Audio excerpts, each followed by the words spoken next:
हमरा छैया के कुत्ते के दर चाहिए ठंडी के मजा चाहिए हमरा छैया के कुत्ते के दर चाहिए ज्यादा में जानवर संगे तू छौरी रोजे जाए में सुतोई चाहिए रोजे जाए में सुतोई चाहिए ज्यादा में जानवर संगे तू छौरी रोजे जाए में सुतोई चाहिए ठंडी के मजा ले चाहिए हमरा छैया के कुत्ते के दर चाहिए ठंडी के मजा ले चाहिए हमरा छैया के कुत्ते के दर चाहिए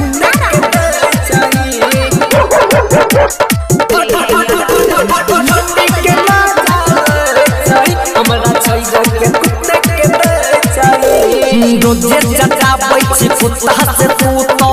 अपना पलेट गे टाइम टेबुल लै छी उठावना तू तो भरा पेट गे माचा भरा पेट अहो रोजे जटाबै छी कुत्ता से तू तो अपना पलेट गे टाइम टेबुल लै छी उठावना माचा भरा पेट गे तो जमन भरा तू के होय चाहिए ठंडी के मजा ले चाहिए हमरा छैया के कुत्ते के दर चाहिए ठंडी के मजा ले चाहिए हमरा छैया के कुत्ते के दर चाहिए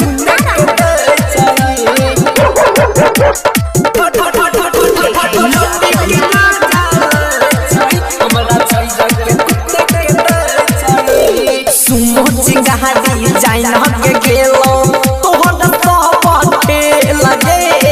जब से ओइले कुत्ता तू हमरा से काटै नहीं छी में लगे काटै नहीं छी में आहो सुमो चिंगारी जाइन के गेलो तोहर सब पे लगे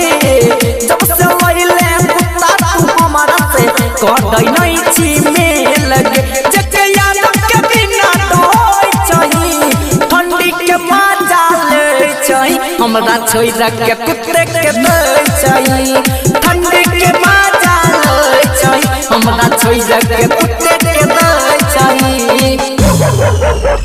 JK Yadav Films